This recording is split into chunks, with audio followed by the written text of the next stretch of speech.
सहनाववतु सहनौ भुनक्तु सह वीर्यङ्करवावहै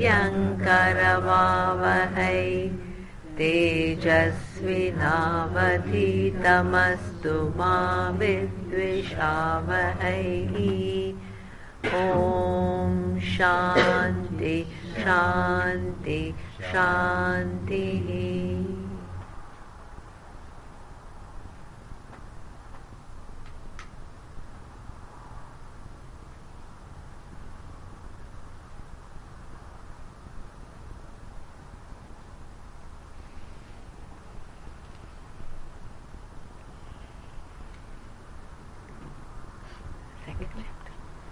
Only you chant.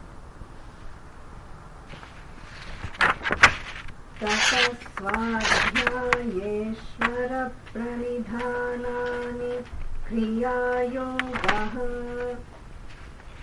समाधिभावनार्थः क्लेशतनुकरणार्थश्च योगाङ्गानुष्ठानादशुद्धिक्षये ज्ञानदीप्तिराविवेकख्यातेः यमनियमासनप्राणायामप्रत्याहारधारणा ध्यानसमाधयोष्टावङ्गानि।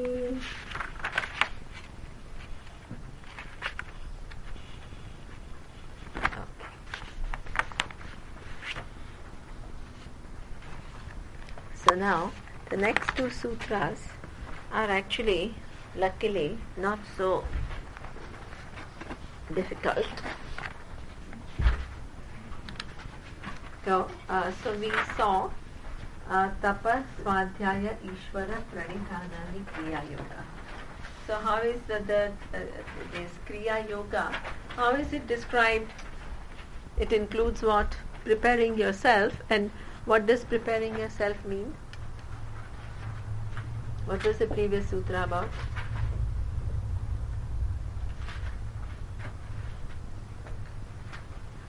Preparing the mind. Yeah, but what do you do for that? The previous sutra? Yes. We do tapas. Tapas. We study the Veda. Yes. And we do Ishvara Pratyahara. Perfect. Very good. Excellent. Stefan, you have anything else? Yeah. Anything else to elaborate, add? But it's perfect. You want to add anything? Elaborate? No. She wants to stay very precise. Very good. Okay. Stefan. Yeah, following disciplines. Following disciplines. Right? So the three, as she very rightly said, exactly, right? Tapas, Swadhyaya, study your Vedas, and then what? Ishvara, Pranidhana. So we saw, her question was very good. One is that, yeah, this teaching is from Vedas, the end requires the help of Veda. But how do I use my understanding of Ishvara to grow as a person? And we saw, right, the following dharma, taking the result as coming from the laws of Ishvara. That Matthias talked about the being humble, using that knowledge to kind of, keeping your reactions under check, right? And also somebody talked beautiful, she talked about the prayers. Beautiful, very nice, right? These are the ways that you use Ishvara and ask for help and receive help in your journey. Okay? Now, so the next sutra is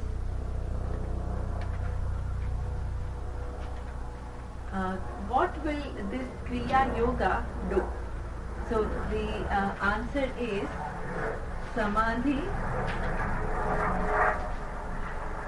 Bhavanarthaha. And what is this is the first reason. This Kriya Yoga will help you for this, and it will also help you for what? Klesha Tanu Karanarthaha cha. So he's explaining, if you don't know exactly how this tapa and Ishvara pranidhana and this Svadhyaya going to help you. So Patanjali makes it very clear that by doing so, two things will happen. It will help you in both. One is what? Klesha tanukaranartha. What does it mean? All the confusions of the mind and the certain things that you are helplessness that you are living with, or disappointments that you are living with, arrogance that you are living with, dharma confusion that you are living with, it will all begin to what? Dissipate, right? This is what we call making your mind prepared, right? So that means the mind will become aware of what? See, all this tapas we saw, right? Disciplining the mind, making it more sensitive. So what will happen is your mind will become what? Little bit more sensitive, more aware of dharma, right? When you, in your decision making, when you begin to take into account dharma, then that will become more dharmic. More dharma means less conflict. Then when the results come, if you have this humility, or when you have certain equilibrium, this dissatisfied person in you, which is constantly blaming oneself or blaming others, that will begin to reduce. Yeah? Right? Do you understand that? And then finally, through prayers, what are you doing? You are acting on your helplessness, right? Many times in your life you feel helpless.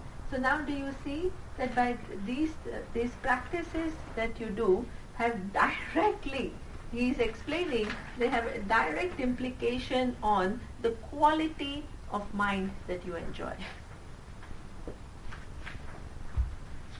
Right? So he says, Klesha tanukaranartha. So it is all these conflicts, the agitations, the tensions, the stresses, low self-esteem, low self-image, emotional traumas, they all will begin to subside over a period of time. These practices are very, very, this way of living is very potent. Right? And as all these things will begin to clear up, the mind will become what? Clear. And as the mind begins to enjoy certain clarity, what are you also doing is what? Svadhyaya. What are you doing? Your study will become what? More and more productive. What Vedas is saying begins to not seem like some faraway remote goal, but it will begin to make sense, deeper and deeper sense, and you begin to see the truth that it has. Right? So that means this is what, and ultimately when that happens, the words begin to create their impact. And even when they are received, they are not, you, by the time you receive, you don't change the meaning of the words, because you have a clear, conflict-free mind, which is not afflicted, you begin to receive those words in their right meaning. So therefore, the nature of I begins to be not seeming like some remote possibilities, but you begin to appreciate your true nature. Do you see that? Two functions it will do. It will make your mind clear, but also ultimately it will help you what? Svadhyaya, towards understanding the words of the Vedas, which show you your true nature as it is now.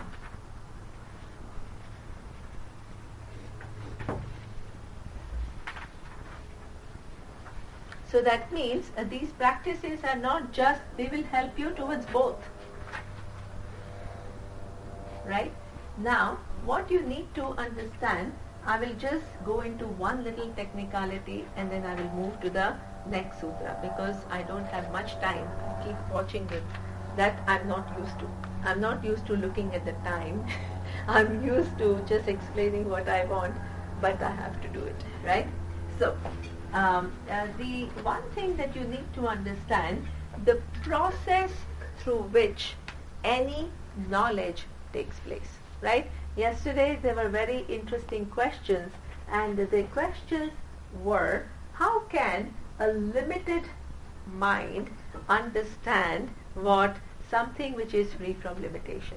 I think Matthias asked that question, you asked this question. These are very valid questions. You need to think about it, right? And you need to reconcile. Only then it's knowledge. Otherwise, I'm just telling you some story and you're just believing me. It's not like that, right? So these are the questions which need to be answered. So, two things that you need to remember. First, if Atma was not already free, then a mind cannot produce Atma which is limitless. It's impossible. So in order for the mind can only understand what is by removing the ignorance. If mind were to produce limitlessness, it's impossible. It's true. Right? By doing something with the mind which is limited in nature, if the outcome you want is free from limitation, it's impossible. You have to see this logic. So that means the mind cannot produce Atma. Atma is already there. Mind can only remove ignorance. And Atma already is free. Okay, that's one thing. Now, this Atma which is already free, the Vedas and Upanishads are trying to show you from so many different standpoints. So you saw Surya said 500 hours of learning, and you think, wow, I'm going to learn different things in each Upanishad. Ask Anna, what is the subject of every Upanishad that I say? And she still keeps coming, not because she's dumb, she's very smart, and but at the same time she understands the importance of hearing it again and again and again and again, to be able to see that. Yesterday she was telling me that, it's first time I got some logics, next time I got some more logics, and as you begin to see this logics, the bigger picture begins to emerge, right? So what happens is, this process of removing ignorance in Sanskrit, it is slightly technical. I want to explain it to you, right?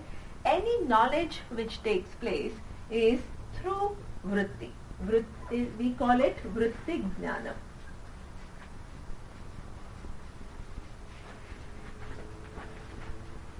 Okay? So what happens is, I am speaking the words, revealing the nature of Atma, and while you're understanding, what is your mind doing? It's creating an image of what I'm saying, right, for it to understand. Now, either you create accurate image or you create what? Distorted image, right? So that means, suppose, as I told you, very common, right? So when I tell you Atma is free, then immediately what? Oh, if Atma is free, then I have to feel that. So that means it's not creating an accurate image, because you want to experience what is the truth of Atma through one thought. Right? Mm-hmm. So that is what we call, it keeps on creating inaccurate images. And when it keeps on creating inaccurate images, it is what the words go there, but they return not being understood. In Taittiriya Upanishad, there is a beautiful, she knows what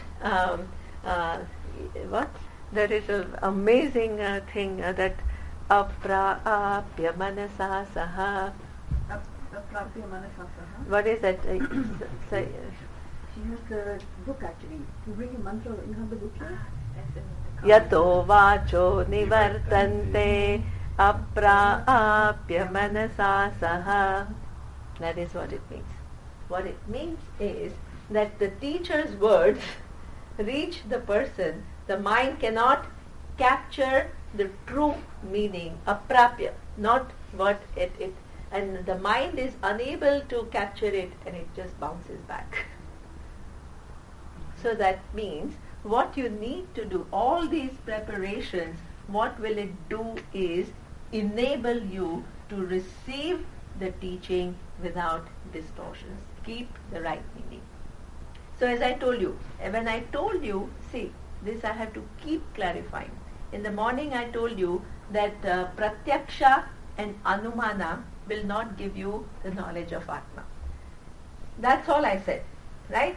Now you can create your own theory. Oh, pratyaksha and anumana will not give me the knowledge of Atma, therefore it is useless. I didn't say that. So that means you read into my words something else, the meanings that you want to read. So therefore, this is what we say, the mind, when it is not precise, it is projecting mind. A projecting mind cannot create the right meanings. So therefore, it's very important when you can say the process of transference of this knowledge is complete, is when what the Upanishad is saying, that's exactly what, when the teacher says, your mind captures it what? As it is, without any distortion. You understand? Then there is a vritti which is arising in you. The understanding that arises in you is exactly in keeping with what the Upanishads are conveying. Until then, the knowledge is not complete. Yeah? So therefore, this is what we call vritti gnanam. And when that understanding is complete, we give it a name. Don't get into, everybody I know will come and ask me, Akhandakara vritti, oh, what is it and how will I get it and how can I get it? So this, when you're thinking, your understanding is exactly in keeping with what the Vedas are conveying. That particular vritti is called Akhandakara vritti. That means there is no deviation between what the words are saying and what you understand. For this, it requires a very alert, sharp, clear mind, because what happens is, see, the mind generally, even in small situation, you'll get confused. So now that kind of a mind, if you have to engage, and if you now, suppose I tell you, okay, explain to me the first 6 sutras of Patanjali that we have seen yesterday. You'll still have to look at your notes. That means your mind's ability to understand, retain, build on from one sutra to the other. You see that? It's a struggle. Look at all the logics, how we proceeded from one to the other. It's not, when you hear me, it seems clear, but if you were to reproduce, everybody will. Right? So that means that is what we call loss of information, loss of understanding. Right? So that means to have that mind which is able to capture it all, follow all the logics, retain all the logics, use them all to understand the vision is not a small thing. Yeah? So that means that all these practices that you do, repeated learning, will create this condition for you to get to know the true nature of yourself. Right? So tapas, svadhyaya and Ishvara pranidhanam are both for, they will help you for both. Yeah? Is it clear?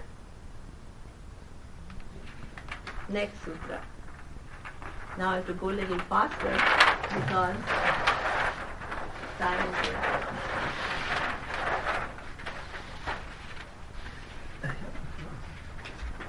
Okay. Well, okay. Don't. Please tell me. For me, if I read something 10 years ago, yes, and now it's different because I have different experience of something. Is experience in this case helpful? Okay, great. That's a very good question. Narayan is asking if the experiences are helpful. What is your opinion? Tell me. What do you think? Yeah. It is not the experience, it's the knowledge which I have, which gives the interpretation to the experience. And if the knowledge is increasing, so I have another understanding of an experience. Good. And did you understand his answer? Okay. Will somebody else attempt?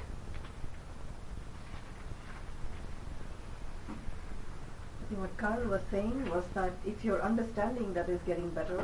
It's not to do so much with experience. You feel more experience, but actually it's the understanding that is getting better.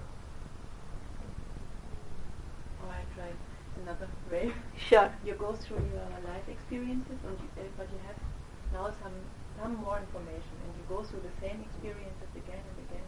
But you can look at the experiences differently because you have a little bit more information. Next time you have more information, so you look differently on the same experiences. Okay. So let's see, as we grow old, right? Now let's look at just logically. They are all giving correct answers. But let's look at, I like logic because then, it's pretty clear, right? Suppose you say that this is a rule. More experiences, more knowledge. If you apply this, that means the person who's 80 years old, right, is categorically much more wise than the person who is of 60 years old, right? Because the person who is 80 years old has lot more experiences, 20 years more experiences than a person of 60 years. Would you say that that is always the case? No. Right. It's not always. It could be the case, but it's not always the case. That means experience alone cannot, more experiences themselves cannot be your teacher.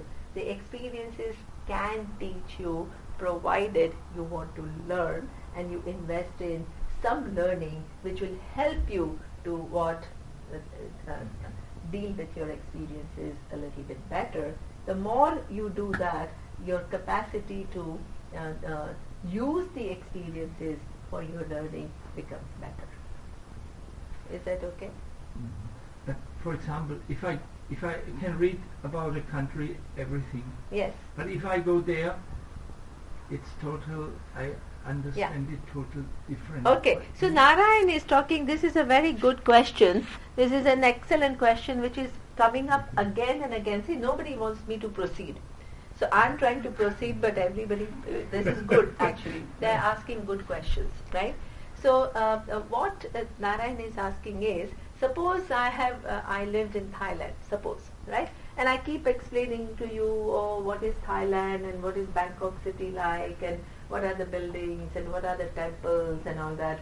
Then what Narayan is saying is, yes, okay, I can get some idea. But when he actually goes there, then he'll have a much better idea of what Thailand is like, right? Because until then, what he, in technical terms, what he says, when I talk about Bangkok to him, and suppose he has not gone to Bangkok, it will give him indirect knowledge. It is in Sanskrit called Paroksha Jnana. But it's all in terms of objects, because he's always talking about objects, and subject is a different thing. Super. So we cannot. So he has answered you, but I have to teach the exact. What you are saying is absolutely right. Correct. Great. So now, but let me develop a little bit. I will come to what you said. Yeah. Okay. So that means, it will, this which is a paroksha, indirect knowledge, what Narayan is saying is, when he actually goes to Bangkok, that will convert this indirect knowledge into direct knowledge, right? Because he himself now sees all the buildings and the streets and the people and all that, and then it will become from paroksha to pratyaksha. Because do you remember the definition of pratyaksha? What was the definition of pratyaksha? We saw that. Pratyaksha Anumana. We saw it. sensory, right? Exactly. It will become his sensory perception. Now he is so. Therefore, it will give him the pratyaksha knowledge, which is much more alive than this indirect knowledge which he had of Bangkok. Now, what his question probably is that, can I also say the same thing with reference to the nature of Atma? When I hear from the text, it will give me first indirect knowledge, paroksha jnanam. Do you understand? When I hear about Atma from Vedas or from a teacher, it will give me indirect knowledge. When I experience the Atma, right, it will convert that indirect knowledge into direct knowledge. And then it will be what? Very, very clear to me, right? Before it is from the book, now it becomes what? Indirect knowledge has turned into direct knowledge. So Holger answered this question very intelligently and very correctly by saying what Holger explains. Well, okay, what what you have written on the board is concerning experiences with objects, and now we have a different theme. We have subject, and we cannot experience the subject, so it becomes different. Right? Okay, now what Holger is explaining is this is indirect knowledge. Please understand, the Bangkok knowledge is indirect for you right now. Why? Because Bangkok is, in terms of time and space, away from you. Do you understand that? Bangkok knowledge right now is indirect. What is the reason? Because Bangkok is away from you in terms of time and space. How many kilometers to Bangkok from Germany? 10,000 kilometers. So Narayana is away from Bangkok by 10,000 kilometers. Therefore, right now when I talk about Bangkok, it gives him indirect knowledge of Bangkok because he's physically away from it. When the distance reduces from 10,000 to 0 because he's in middle of Bangkok, then it becomes what? Direct knowledge. Now, can you apply the same logic with reference to Atma? Is Atma, how far is it from you right now? 0. Super. Who answered? 100 on 100.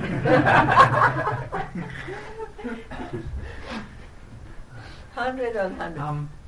So I can say something. As long as I don't know Atman, yeah, that is correct. It is an object for me.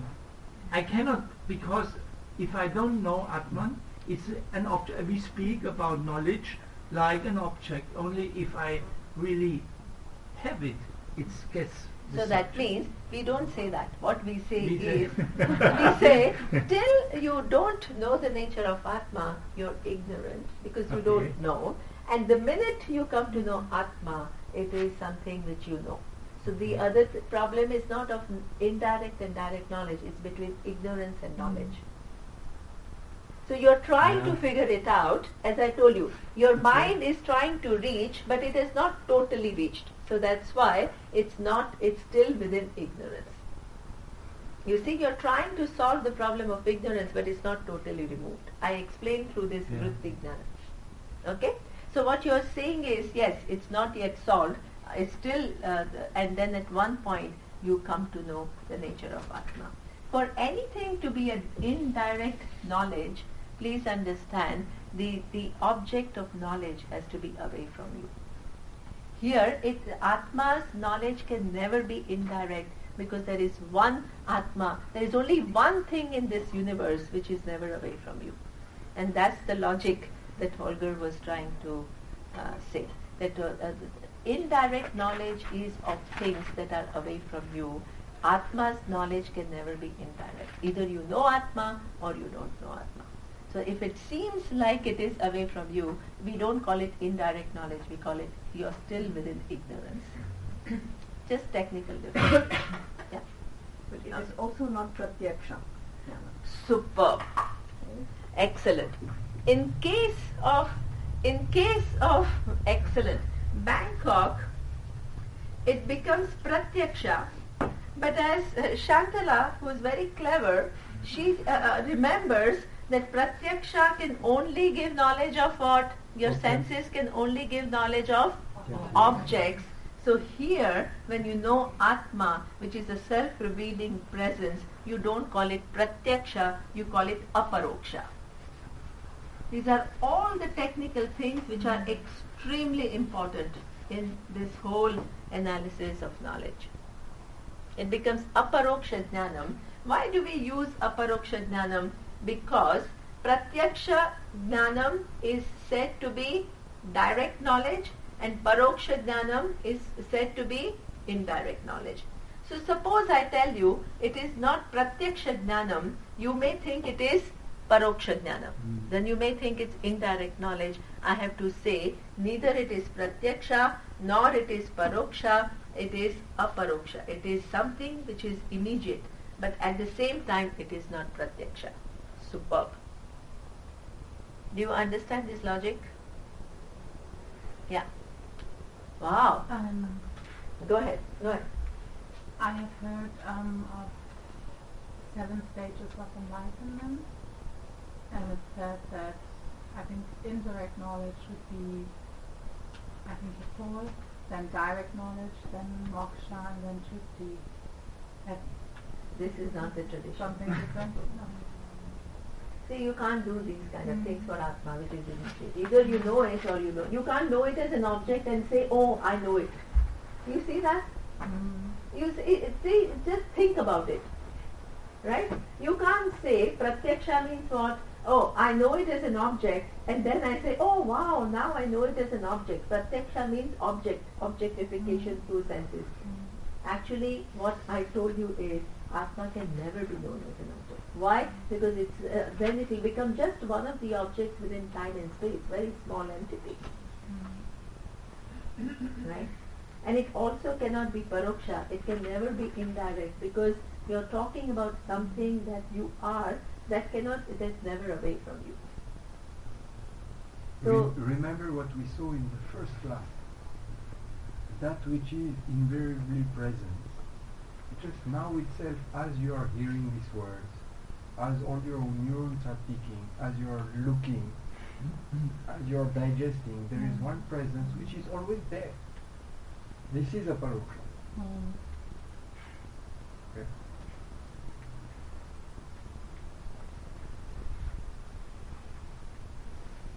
Also we can have an experience of Bangkok, for example, but we can't have an experience of Atman because the experience is limited. It has a starting point, it has an end.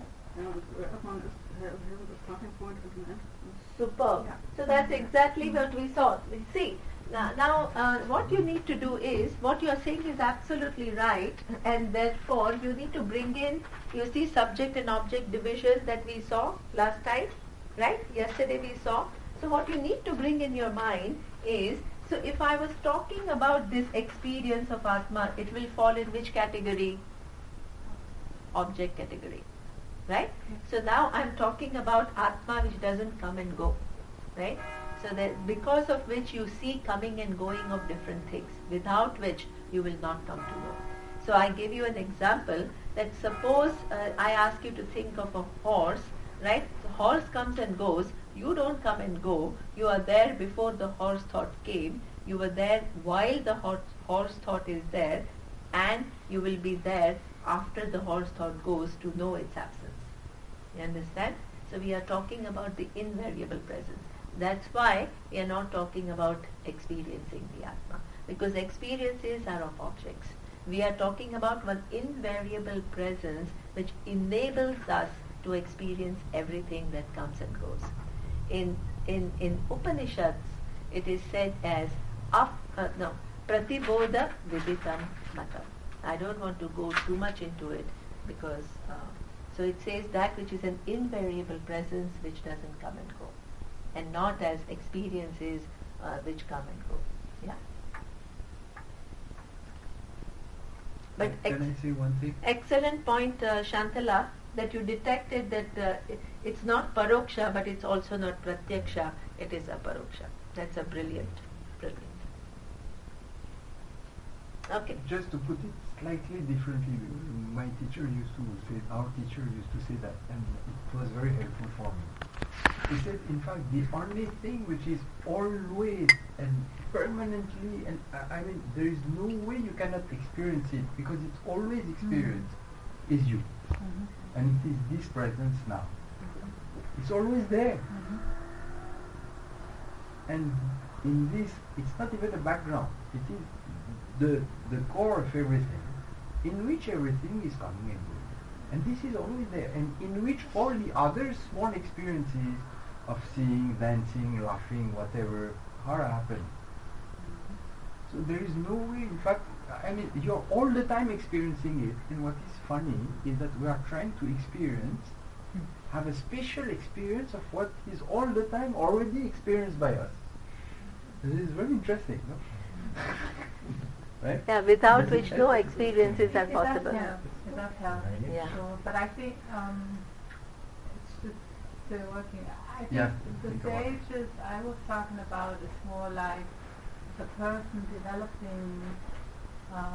So please don't confuse Yeah. it with knowledge. Okay. That is ignorance, right? So like how he's saying indirect Right. knowledge, converting it all becomes illogical, Yeah. right? So Yeah. anybody who's listening to you, and if that person is little intelligent, they will just contradict you. Yeah. And what we have said is, knowledge is that which cannot be contradicted. That's why you have to be very careful with terminology.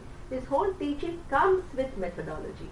So you try to be over smart. Like if any teacher tries to be over smart and add their own thing, actually they are doing so much disservice to this teaching, because you create things which are contradictable. Anybody who's a little sharp can tell you, hey, this is not making sense. Right? So stick to the tradition. Very, very important. Because these are not ordinary words.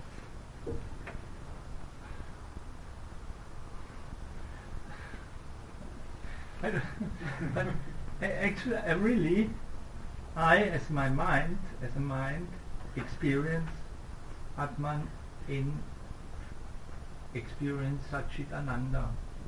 So, and when you can also say there are moments when the ignorance curtain went, and in this time, I, as a mind, experience Atman with a feeling of Satchitananda. Feeling happened. Then what happened to this feeling of Satchidananda? Then it goes. It comes and goes, Narayana. I'm sorry. It is one thing which doesn't come and go is Satchidananda.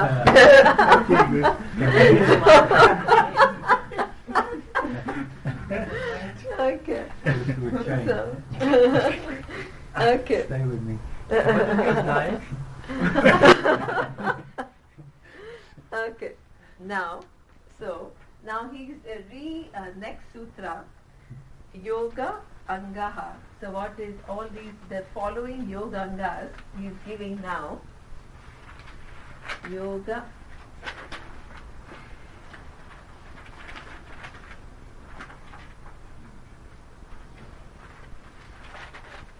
Angaha, Anusthana, Anushthanat, Ashuddhikshaye,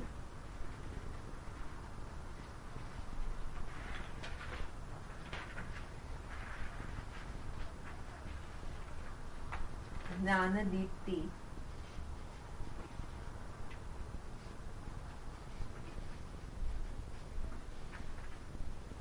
Diptihi, Vivekakhyate.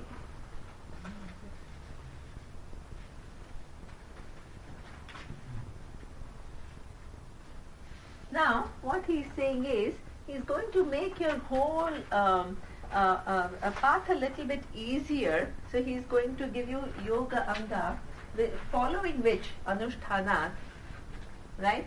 What will happen is, Ashuddhikshay. What will happen is that the Ashuddhi, all the impurities, the confusions, vagueness, all that will go away, and jnana dipti. What will happen is that the knowledge will become clear, and viveka khyate. Very nice that any knowledge requires what he's saying is viveka. What is viveka? Discrimination. Discriminating capacity. So that means the more and more how the knowledge grows when you become more and more discerning person. You are able to analyze ideas, begin to see whether they make sense or not. Not that somebody gives you all these technical names and then you just follow saying, oh wow, that must be the case, right?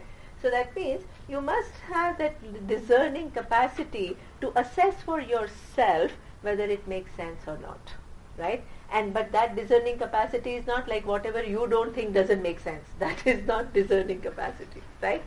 So that means that discerning capacity increases. Viveka khyate, right? So that means what you want to do over a period of time, increase your discriminative capacity and remove your ashuddhis, impurities, right? For jnana dipti. That is for the knowledge to shine, and for that this yoga angaha, when you follow, this will happen. Yeah, this sutra.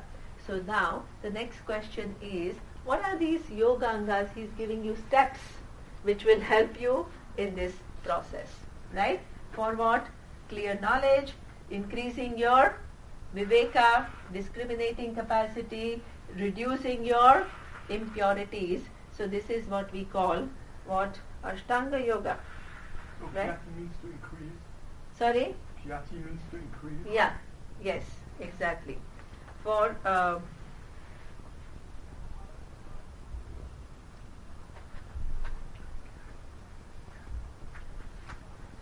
is knowledge yeah. of Vivek. So that means that in fact the Discerning light of knowledge. knowledge is the discerning knowledge. Yeah. So Khyati is knowledge, but discriminating, discerning knowledge. Right? So more and more, see what you need to, the more and more your mind gets subtle, more and more it becomes discerning. Right? So you increase your discriminative capacity, by which you also increase your knowledge.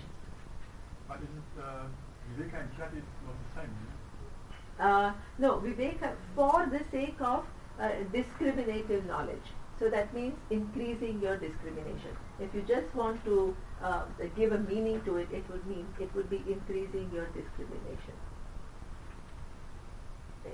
Discriminative knowledge, and then it will make the knowledge, the final knowledge, very clear.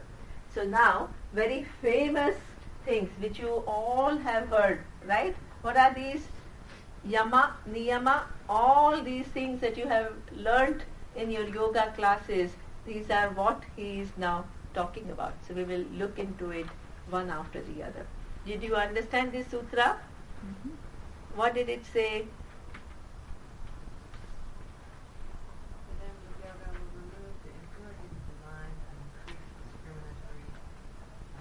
Knowledge. And finally what? Jnana diptihi means what? Knowledge shines. Shines. Exactly. Okay? So now, many of you have studied this yama, niyama. Let's write yama. Niyama. And then asana.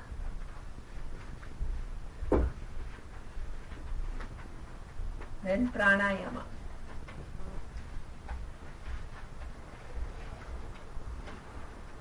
Then pratyahara.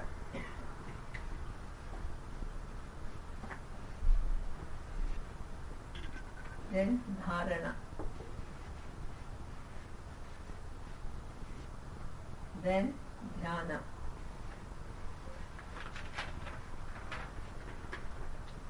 Then samadhi.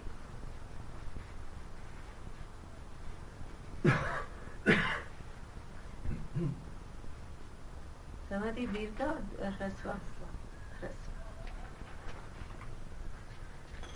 Okay. So that means this is his program for you now, which you are used to. Right? He says all these angas, right, will help you all towards what? Increasing, reducing your ashuddhi. See, he is giving so many, how many different ways he talks about. Do you see that? To prepare. What did he do first? What is what? The first he talked about Kriya Yoga. Then he had said Pancha, what? That Klishta and Aklishta. Do you remember that? Then he, yeah, right? So Klishta and Aklishta. Then he talked about Kriya Yoga. Now he is talking about Ashtanga. These are all the different ways that he is giving you an opportunity to look into your mind and then what? Remove things which are what? And also the first, Chitta Vritti Nirodha. Distinguish between the thoughts which are useful for you and not so useful for you. So he's giving you all these different practices to do that thing. So now, what is Yama? You all have studied. So now, you guys can take over and you can begin to say, what is Yama? You all studied this?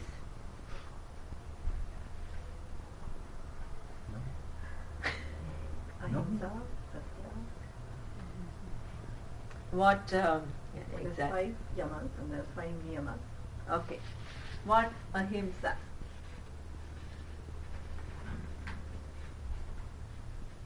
Then Satya.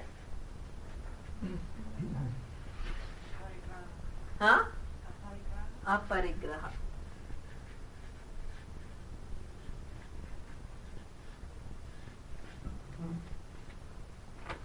Then Asteya. Huh? Asteya. Asteya. Asthe. Asteya. Asteya or Astheya? Asteya. Asteya. Okay. And Brahmacharya. Brahmacharya.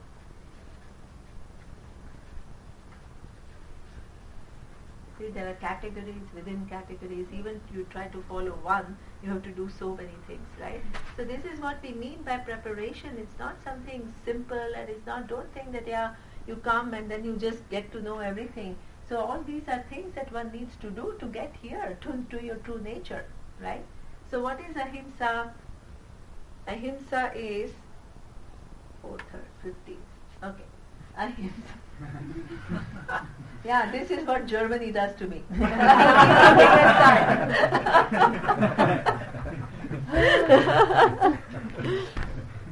Okay. So that means Non-violent. okay. So being non-violent. So so this is where we saw there are different kinds of violences that we have. We have 3 different kinds of violence. What? Speech, action, and thoughts. Right? So that means if you really want to follow the value of non-violence, what you need to do is not only not act violently, right, towards somebody. You may think, oh, acting violent means if I am very non-violent because I haven't slapped people, I haven't kicked people, right? So this is not. So I'm very non-violent. That's wonderful that you haven't kicked anybody. That's nice, but that's not enough, right? So that means this is where I think in yoga that physical harm, I don't want to go too much into it, but it does, I mean this whole tradition does give a lot of value to vegetarianism. Because somehow you are, when you participate in slaughtering, right? But even if you don't slaughter, when you participate in that activity, there is some harm that one is causing. So therefore, this also is included in the physical harm, right? So it's not just kicking other person, but it is extended to how you live in this world, not only towards human beings, but towards other living beings. Yeah? So that will include what? The physical aspect of ahimsa. Then there is a vak ahimsa. what is the vak ahimsa? The ahimsa, as I just told you, in that tapas, I talked about what vak tapas. So that means that one has to be careful as to how one expresses oneself, and one doesn't necessarily hurt others. Now, a lot of people tell me, no matter how much I try, right, somebody will always get hurt. True, right? We are not talking about 100% ahimsa, which may not be possible, right? Suppose, right? You come with an idea of something else, right? You have a completely different idea of spirituality. You think that, you have to go through astral bodies and all that. That's your idea. Suppose you come to me and you ask me as a teacher and you said, yeah, this is what the goal is. And suppose I tell you no and you're hurt. Am I considered to be doing himsa? No. Huh? No. No. Why not? Your intention is to do good, to give her knowledge. Right? So what you want to understand is, my intention is to give knowledge. My intention is not to hurt anybody, right? But suppose you are in a different framework altogether, and I have to say, hey, this is not the framework, and you will get hurt. I can't do anything about it. Really. That's not considered himsa. So therefore, I have to, so that, let me not tell you a story. Okay. Now, the mental himsa, the himsa, the violence at the level of mind. What is, can you think of an example?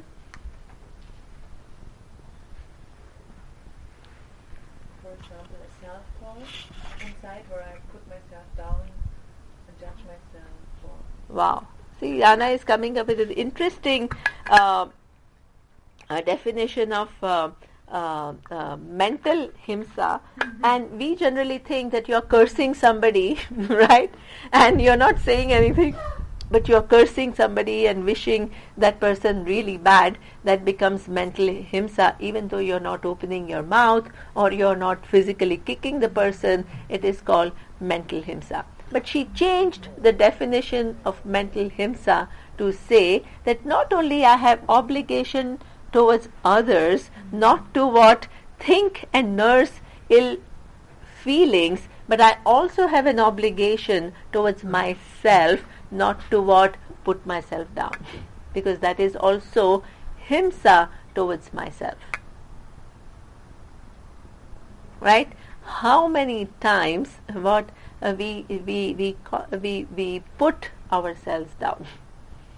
I'm not good, or so many people who come to spirituality, I can never get this, it's too tough, right? So you constantly give yourself messages of inadequacy, and the messages that you can't do it, or that you are not good enough. And that is, you don't think that you are a wonderful person. Actually, that is himsa. So therefore, learning to come out of certain patterns, it's so important. If this knowledge is not an ordinary knowledge, your mind has to be evolved. And if it is caught in simple untruths like this, when will it see the final truth? Impossible.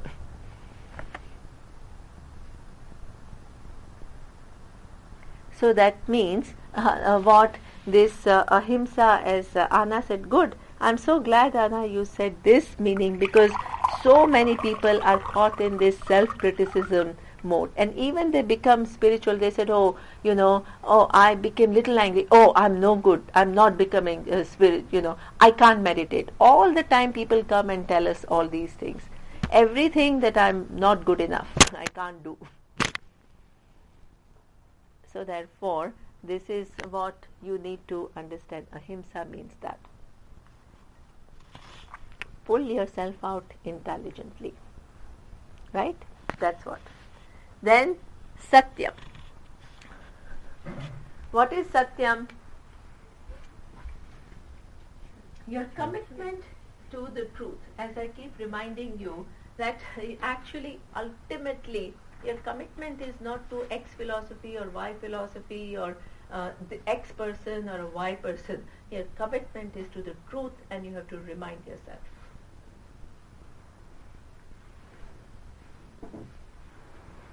And there is a beautiful prayer, because we keep forgetting it, right? What is my final commitment?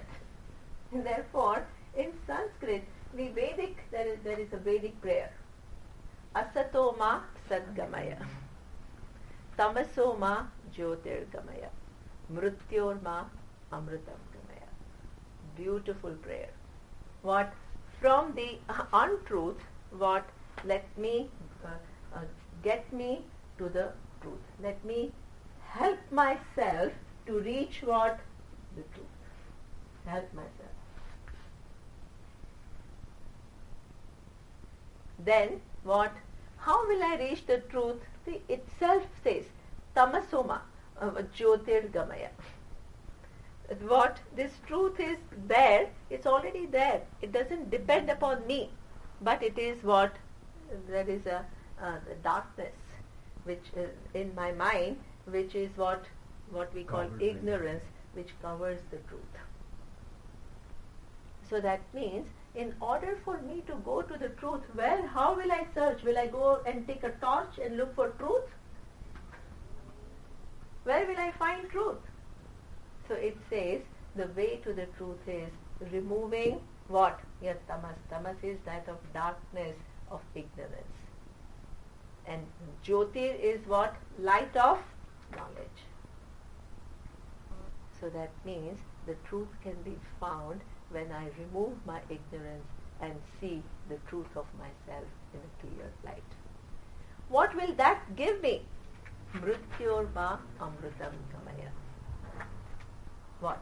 From the mortality, this life of becoming, where I see myself as a speck in the universe, I become what? The awareness, a non-changing awareness, which has no limits, which has no birth, which has no death, which never goes, it doesn't get displaced. So that means this mortality, which is something that the body is subject to, dying, that goes away.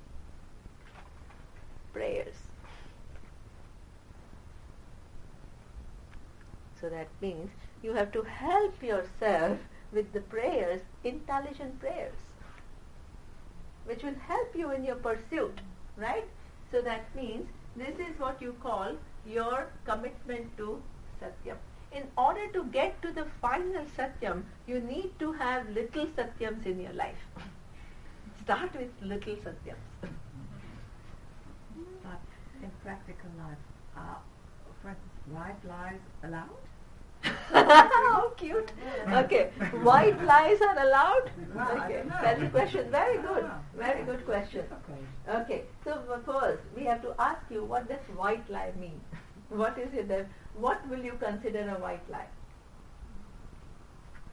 Well, for instance, if someone says, "Oh, my dress is so ugly," and I think, "Oh yeah, that's true." Well, so where is the lie there? Tell me. Yeah, well, the lie would be if I say, no, it's quite good. Oh, okay, Yeah, okay. because if I say yes, it's really ugly. Well, okay. I hurt the person. Okay, that's a great. It's a good example. See, these small things where you have to become alert a little bit about what you're doing. So it's a good example, right? So what she's saying now, if I get your example right, what she's asking is, suppose somebody comes and asks me, am I looking ugly? Is that? Yeah. And suppose you really think that she is looking ugly, and you say yes, then what happens is what? You'll hurt the person. So you say, no, you're looking nice. That is what she calls a white lie. Right? Is it right? Yeah. Okay. Is it allowed or not allowed? It's a question. Allowed? Why? The way I look at the yamas in order. So first comes ahimsa, which is the most important, and then comes the truth. So by telling the truth, I would kill somebody.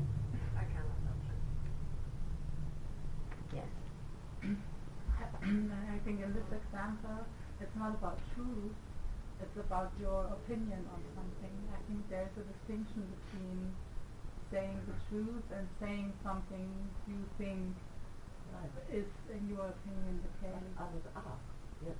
So she asked. Okay, So what do she you think? thinks is What one should I thing, answer? and what she's saying is something else. That's why she's Okay. saying that it's But right. in fact, to develop her answer, if we look at dharma, I mean, this is not a question of dharma here. So, or the truth. I mean, if you're talking about like absolute truth, so it doesn't. I think it doesn't weigh in much, Okay. and it really depends on your skill as a human being. It's something we are doing. We increase our skill and we skillfully handle the situation, which is different each time. But it's not a question of dharma here, or the truth. See why she's saying there is question of dharma. You're right. Yeah. You're entitled to your opinion.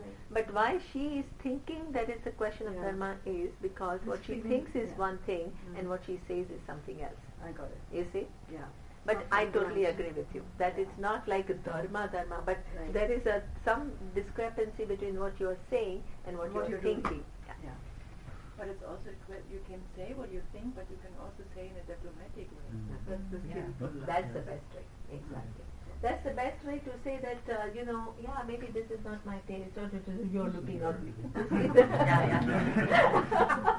So you're not totally telling the untruth, but you're also finding creative ways to express yourself, right? This is nice discipline. We have to learn to do this. It's nice.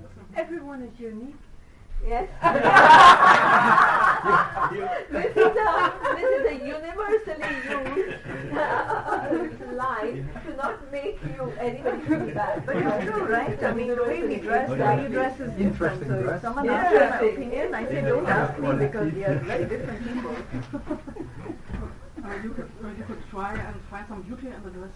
Yeah, you look again and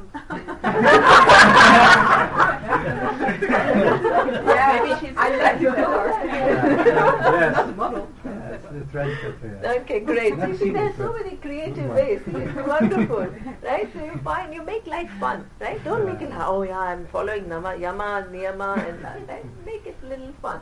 Good. Okay. Aparigraha.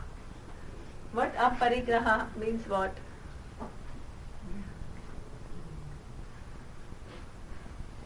Non-clinging. Right? Please don't take it like literally that I should not have anything. That's not possible. Non-clinging. So there is a difference between holding things and clinging onto it. Right? So that means so many things we have, possessions we have, right? You have a home, you have a car, you have clothes, you have family, whatever, right? So it's not like you have to give up everything, only then you are eligible for the truth. Aparigraha doesn't mean you have to give up everything. It means that the very thing which is meant for your comfort becomes what? A necessity, without which you don't feel well. So that means the first day when she talked about dependency, her starting point was how I remember everything. When I asked what is the definition of freedom, she said what freedom is when you don't depend upon external things for your well-being. That was your definition? Yes. So that means what happens is having things is not a problem. Don't make it a problem. But if you become dependent on things for your well-being, then what happens is very quickly you lose objectivity. So therefore, this aprarigraha means that dependence, now it's easier said than done. How do you reduce your dependency on everything? And you can imagine a life without it. Very good. See, this is I it. mean, nowadays we have things for everything you can imagine, and you have to change your view and see that you don't need them, and then you don't depend on them. Okay, so what she's saying is, it's very interesting. I think this is a lovely way. She's putting in her own words where she says, why things are so dependent, because somehow we have imagined that without this object or a person, I cannot live or I can't be happy, right? So what she is saying is, you can retell yourself that, hey, suppose this object goes away. It is not like that for the rest of my life I'm going to be depressed, right? So that means a mind has a capacity to bounce back. Use it. Surya in his MBA school, he used to use a doll. And what is that doll, Surya? What is the name of that doll? It's Tamil doll, It's a Tamilian doll. The wooden Yes. doll that So the base is Danceable. like Round. round. It means that if you push it, Swamiji used to use it. It's also like in back and India. forth, Yes. If you push it in one way, So, then what will happen? Bounce It will back. go there, Back, it will slowly bounce back and come back to its initial Equilibrium. equilibrium. Right? So that means you can say that, hey, initially I may feel a little lost, but I can always come back. It's not that I can't live without it. Otherwise what happens, your story becomes bigger and bigger and bigger. Oh, I can't live without it, and that person left me, and now I'm no good, and I'm not lovable, and I'll never find anybody, and I'm going to be lonely for the rest of my life. Your story keeps increasing when you don't stop it. Right?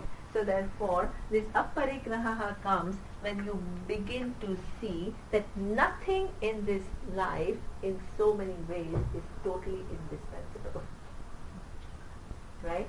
So there are certain things which may be like air and water and all, but many other things that we consider indispensable are really not. That will naturally make you, and also the second thing, that the freedom that you are searching for is never going to be found through them. The minute you understand that they don't become, you don't cling on to them. Yeah? Okay. Then, asteya means what? not stealing. Not You're stealing. taking Not things that are not stealing. yours. Okay. Not taking anybody else's wealth and, so stealing, yeah. And brahmacharya. So certain attitude towards, if your whole life goes only in sensory pleasures, you don't have much time for anything else. So there also what exercising a certain restraint, right? So that is what we call brahmacharya. The Sanskrit word of actually brahmacharya is slightly different. Walking It with the says divine. brahmani charitum shilam yasya. That is the Sanskrit meaning. So what does it mean? That the person whose life is committed to knowing Atma as Brahman, that is brahmacharya. Yeah, so that is a commitment. But the common use of this word means that not overindulge in sensory pleasures. Because if you're overly indulging in sensory pleasures, when will you have time to think about Atma as Brahman? So that is connected, right? Now, niyama. What are the Shaucha, Shaucha, Santosha, and the three Kriya Yoga. Tapas, tapas, Swadhyaya, all same.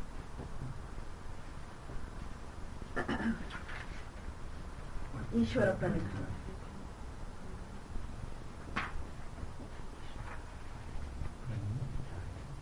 Okay, so that means Shaucham.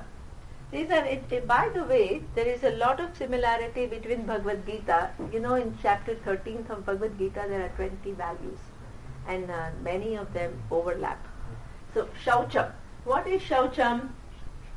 What we call the inner and outer Shaucham, cleanliness. The outer cleanliness is very easy to understand because you understand that clean environment, how important it is, the surrounding is nice, you feel good, you feel clean, that's wonderful. But what is the inner Shaucham? What is the inner cleanliness? What you put in your mind? Huh? What you put in your mind? Yeah, what you put in your mind. Reading, television, and all those things. Oh, okay, so that's interesting. So imagine you are like, you're coming out from work, and as soon as you come home, you're just kind of switching on TV mechanically, and you're just taking in some millions of different things which are of no relevance and which don't help you in any way to grow, right? So that is what he calls ashaucham, because you are indiscriminately putting in inputs without using your discrimination. Those inputs which are spending, please now don't read it as, the teacher said not to watch TV. That's not I'm not saying that, right? This is where, don't convert my messages into something else, right? So therefore, there is an indiscriminated use of time, over proportion, using your time over proportionately in things which are actually not helping you, and loading it with kinds of information which is actually of no relevance. So that is a good inner shaucha. Anything else? I saw many hands up. Tara, you have something to say? Yeah, just how we speak to ourselves. Yeah. Self-criticism. Yeah, self-criticism. That is also inner shaucha. Absolutely. What else?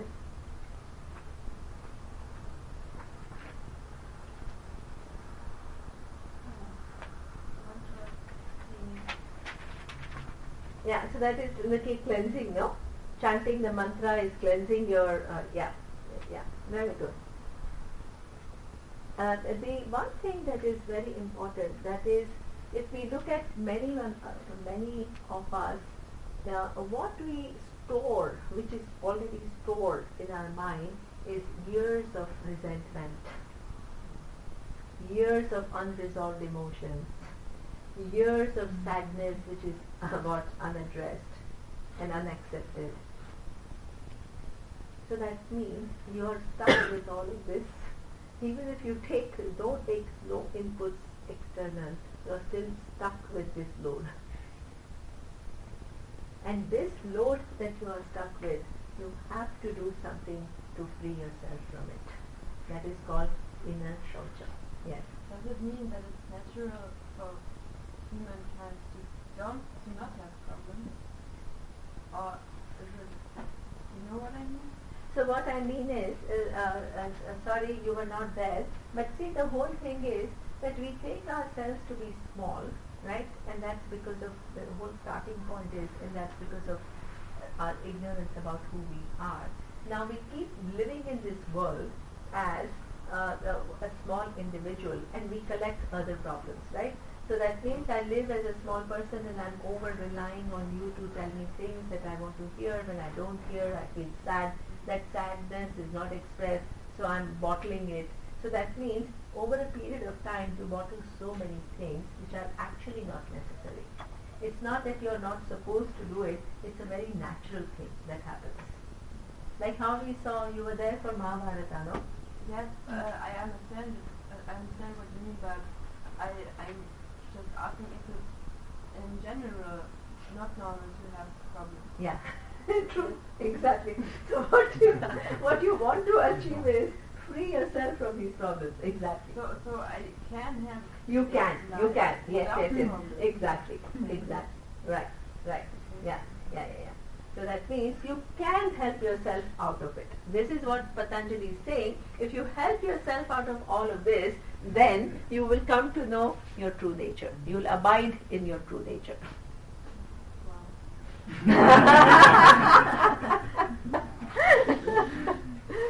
So that means, now what do I do to clean myself of things which are accumulated for years altogether? Tapas. So how does tapas help? Can you just explain a little bit? Okay. I guess it sort of burns all these seeds within ourselves, so they can't really grow anymore, don't reside in us anymore.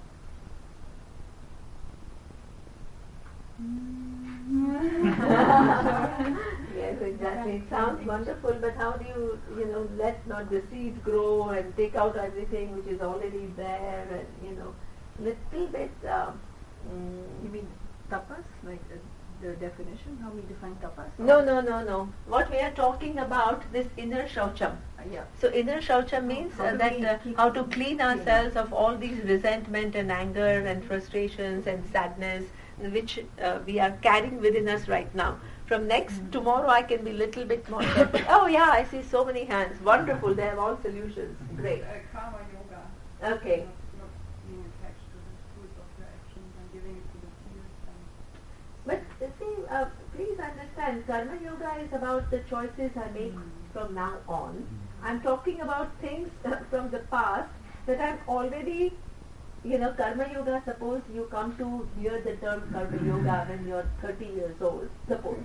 So till the time that you're 30 years old, right, you have accumulated a little bit of... Yeah, but still, I think if you have a lot of stuff which you're carrying in the field and you always keep thinking of it, then it's not good for you.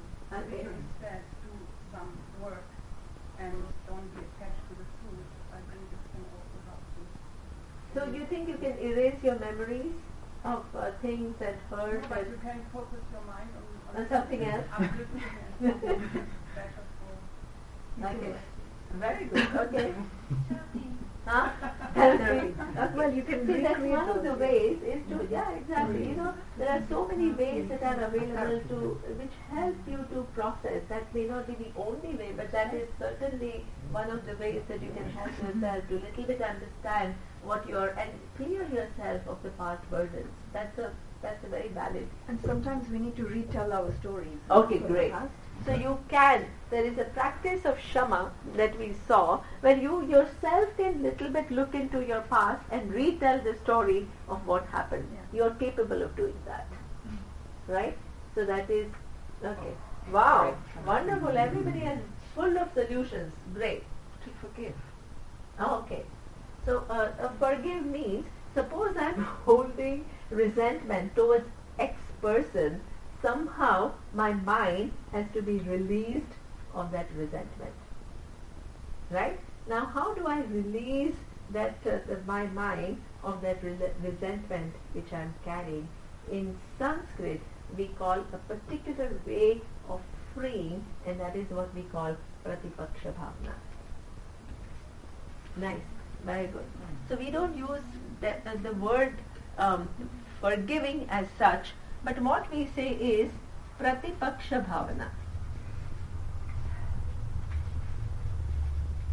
And that is little bit related to what Shantala is saying is retelling the story. So I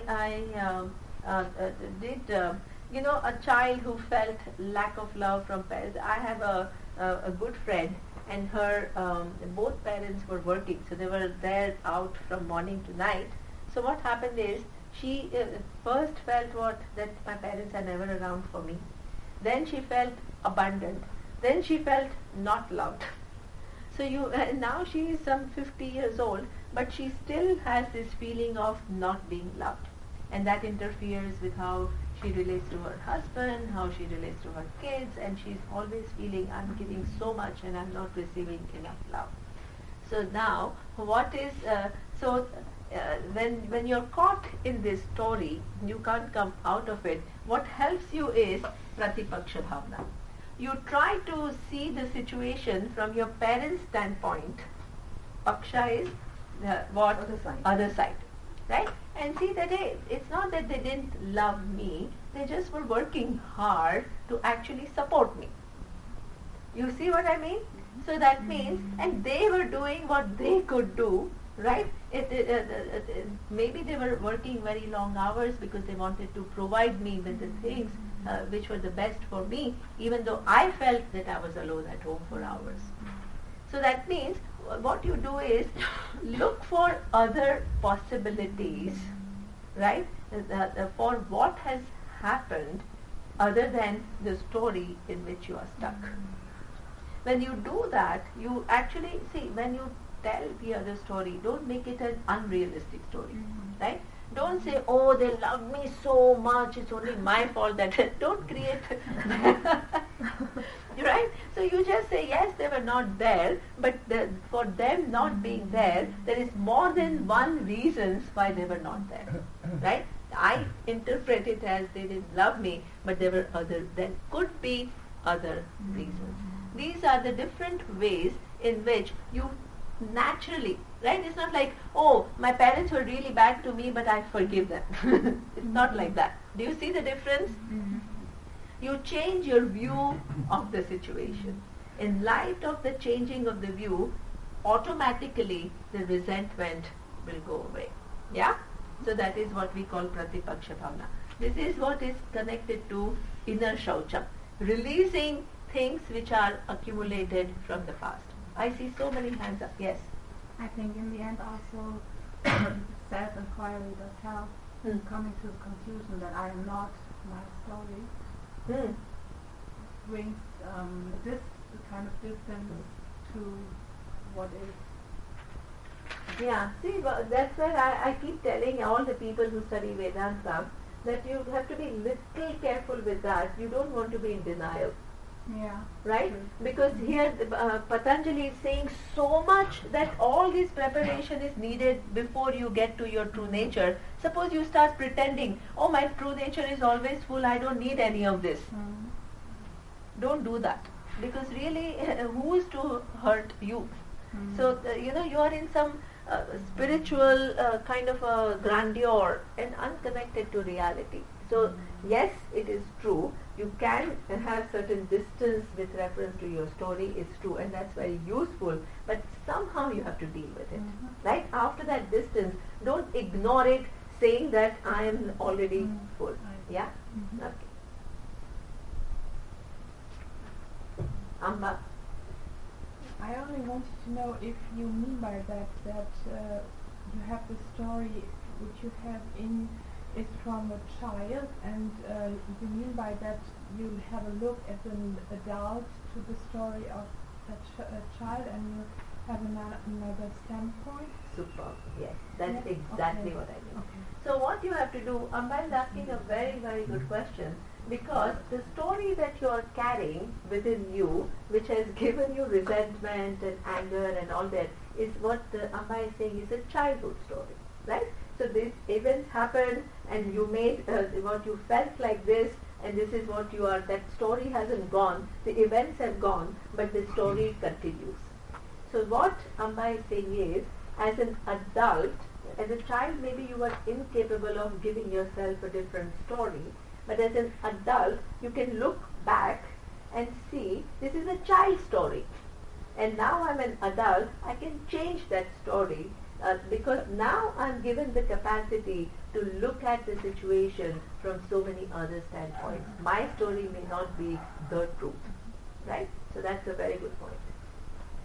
But you're not denying, you're not telling yourself, oh, as a child I should not have felt like that. You're not saying that. That my parents were really good, but only I felt. As a child, it is okay to feel like that. I couldn't feel any different. So that way, you have certain self-acceptance, and you don't put yourself on a guilt trip that, oh, I'm confused. Yeah. Okay. Somebody else had. Sahajo, you wanted to say? I do it, I have an inner dialogue. Yes. And I imagine a wise person how I tell my story, and then I would like this other person answer. And sometimes it's really amazing. Okay, great. So that means it's like you yourself sorting out, but you are creating this external person. Okay? Now, so Shaucham, we saw enough. Santosha, what time? We need a break soon. Okay. Santosha is what? Relative contentment. And relative contentment also then means what? That the more you understand that I actually, the freedom that I'm searching doesn't come from external things as such. The clinging goes, the relative satisfaction comes, right? That's Santosha. Santosha is a beautiful word, which is, there is this nagging dissatisfaction with which we live. It's like a inner voice in us which is either dissatisfied about the weather or about the boss or about anything. Everything is only gloomy. It produces a picture of everything being gloomy, right? So that dissatisfied voice in you, it has to, So sometimes I go to Paris, right? So I go to Paris every year, and every year Surya's uncle takes me to see all these, Arc de Triomphe and Eiffel Tower and Champs-Élysées, and every year I go again and again and again, and every time I go I said, wow! And he said, you've been here like 100 times, you're still saying wow? So I said, yeah, because it's beautiful, right? So that means what is important is to bring that mind which is cheerful, which can enjoy things, which is light, which is enthusiastic, and not like, oh, I've seen this 100 times, so now why is driving me? Right? So that means so many times what we do is make our life so boring and uninteresting and dissatisfied mode, then we don't enjoy anything, right? But you could also cheerfully see another place, So she told me, yeah, exactly. So then Shantala said, oh, I'm sure, she showed me Brussels, I've been there before, but she took me around after the retreat, and she says, I love showing you because you're so enthusiastic about everything. So it's nice, that little cheerfulness is good, yeah? Tapas we saw, Swadhyaya we saw, and Ishvara. A question on that repetition, like why did Patanjali choose to repeat this, because from what I know of Sutra literature, that the repetition there's never a repetition and there's never internal contradiction. So this repetition, what's the reason? See sometimes it's a very interesting. I think this emphasis. You're right. You can say that. Why is there a repetition? You've already seen it, but little re-emphasizing sometimes is also good. The importance of here actually that these things are important. I mean, actually, as I told you, I'm not a great scholar on Patanjali Sutra. But you're right. The general rule is that in Sutra especially, you make it as terse as possible. Yes, that is a general rule. Yes. Okay. Now asana and pranayama you have already seen. You all are experts. Will be able to go all around and show me all the different asanas that you have learned. And pranayama, I think you know a lot more than I do. So you know these two, yes? Okay. Now the next ones we will see after the break.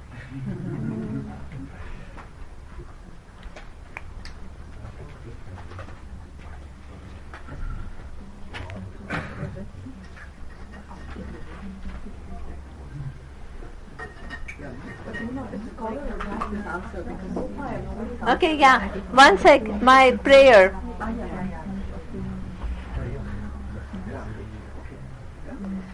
Om Purnamadav Purnamidam Purnat Purnamudachyate Purnasya Purnamadaya Purnamevavashishyate.